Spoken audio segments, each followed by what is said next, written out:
রাষ্ট্র বিলুপ্ত হয়ে যাবে অল্প সময়ের মধ্যে, জাতি, জাতীয় ভাষা, জাতীয় সংস্কৃতি অল্প সময়ের মধ্যে বিলুপ্ত হয়ে যাবে, এই ধারণা ভুল।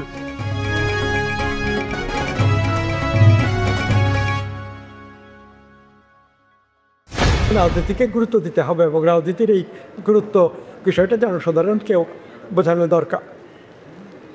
আজকে যে অবস্থা বিরাজ করছে তাতে একটা নির্বাচন সামনে আসবে, কিন্তু আমরা দেখছি যে আওয়ামী লীগ একটা 15 বছর ক্ষমতাসীন ছিল, তারপরে আবার নির্বাচনের মাধ্যমে আরও 5 বছর কিন্তু নির্বাচিত হয়ে শেখ হাসিনার নেতৃত্বেই সরকার গঠন করা হয়েছিল।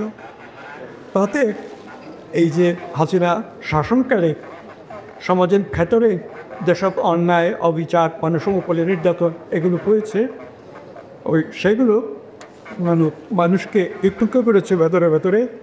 এবং বাইরে থেকে পদ্মা সেতু, এই মেট্রো রেল কিংবা চট্টগ্রামের আন্ডারপাস যে সেতু, এইগুলো খুব দৃশ্যমান এবং সকলেই দেখেন এরকম ব্যাপার। কিন্তু এইগুলো দেখে তো মানুষ যথেষ্ট সন্তুষ্ট হতে পারে না, কারণ ছাত্রলীগ, আওয়ামী যুবলীগ এবং আরও কোনো শক্তি যেভাবে মানুষের উপর নির্যাতন চালিয়েছে সেটা অবর্ণনীয়, অভাবনীয়। এই বিষয়গুলো সামনে আসছে, তার কারণে আওয়ামী লীগের প্রতি মানুষের আস্থা, বিশ্বাস আপাতত নেই। ভবিষ্যতে তারা যদি নিজেদেরকে সম্পূর্ণ রিকনস্ট্রাক্ট করে তাহলে তারা হয়তো সামনে বা জনগণের সমর্থন পেতে পেরেছে। তো এখন আমাদের যে ব্যাপার, আগামী নির্বাচনটা যতটা সম্ভব সুষ্ঠুভাবে সম্পন্ন করা। এর জন্য যে রাজনৈতিক অবস্থা বিরাজ করছে তার মধ্যেই তো নির্বাচনের ব্যবস্থা করে নতুন সরকার গঠন করতে হবে। যেসব অন্যায় কাজ নির্বাচনকে কেন্দ্র করে নিকট অতীতে হয়েছে সেগুলো যথাসম্ভব পরিহার করে নির্বাচনটা সম্পন্ন করা উচিত।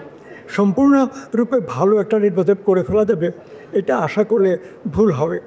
আমরা অনেক খারাপ অবস্থায় আছি, এ থেকে পর্যায়ক্রমে ভালো অবস্থায় যেতে হবে। এবং রাজনীতিটা যদি ভালো হয় তাহলে আমাদের জাতীয় জীবনের, রাষ্ট্রীয় জীবনের অন্য সব কর্মকাণ্ড মূলত ভালোর দিকে যাবে। এই প্রত্যেকগুলো জনসাধারণের মধ্যে জাগাতে হবে। যারা নির্বাচনে অংশগ্রহণ করবেন তারা তাদের বক্তব্য, যে আমরা রাষ্ট্রের ক্ষমতায় গেলে কী করব, এইসব জনসাধারণের মধ্যে স্পষ্টভাবে, পরিচ্ছন্নভাবে প্রচার করতে হবে। আর অনেক বেশি ভালো কর্ম সেই রকমটা চিন্তা করলে একটু পিছিয়ে গিয়ে গোটা ইতিহাসটাকে জেনে বুঝে, বর্তমান বাস্তবতা, আন্তর্জাতিক বাস্তবতা বুঝে নতুন লক্ষ্য স্থির করে কাজ করতে হবে। এই যে একটা বিরাট উন্নতি হয়েছে প্রযুক্তির জগতে, এর ফলে মানুষের সভ্যতা, সংস্কৃতি সবটাই এই বিজ্ঞানের আবিষ্কৃত প্রযুক্তির দ্বারা বিরাটভাবে আঘাতপ্রাপ্ত হয়েছে।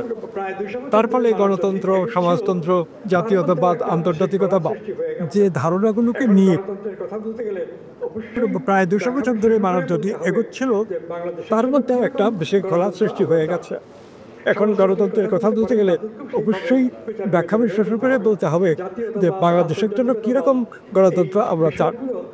সমাজতন্ত্রের কথা বলতে পারেন, তাদেরকেও সেইভাবে বিচার বিবেচনা করে বলতে হবে।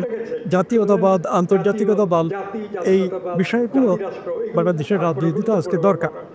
এখন বিশ্বায়ন ঘটে গেছে, সুতরাং জাতীয়তাবাদ, জাতিরাষ্ট্র এগুলো আর কোনো গুরুত্বপূর্ণ ব্যাপার না। এইভাবে চিন্তা করলে হবে না। বিশ্বায়ন, বিজ্ঞানের আবিষ্কারের ধরন সামনে আসছে, তার ফলে অনেক কিছু বদলাতে হবে, মৌলিকভাবে বদলাতে হবে। কিন্তু হয়ে যাবে এই ধারণা ভুল। নতুন প্রযুক্তির অভিঘাত, এটাকে বুঝতে হবে এবং আমাদের যে ইতিহাস, ঐতিহ্য তা অবলম্বন করে ভবিষ্যতে পরিকল্পনা কর্মসূচি তৈরি করতে হবে। আমি একটা বিষয় লক্ষ্য করি, অনেকের কাছে শুনতেও পাই যে বাংলাদেশের হাইকোর্ট এবং সুপ্রিম কোর্ট তো এখন একেবারেই আগের মতো নেই এবং খারাপ হতে হতে এমন এক পর্যায়ে গেছে যে এইগুলির উপরে কোনো আস্থা রাখা যায় না। সেই ক্ষেত্রে তারা শেখ হাসিনারা বলে কীভাবে হাইকোর্ট এবং সুপ্রিম কোর্টের বিচারপতিরা নিয়োগ পেয়েছে, কীভাবে বিভিন্ন মামলা, বিশেষ করে রাজনীতিতে গুরুত্বপূর্ণ এরকম মামলার রায় হয়েছে শেখ হাসিনার নির্দেশক্রমে, এইসব দৃষ্টান্ত সামনে আয়। এবং পরবর্তীকালেও তো নানা পরিবর্তন হয়েছে।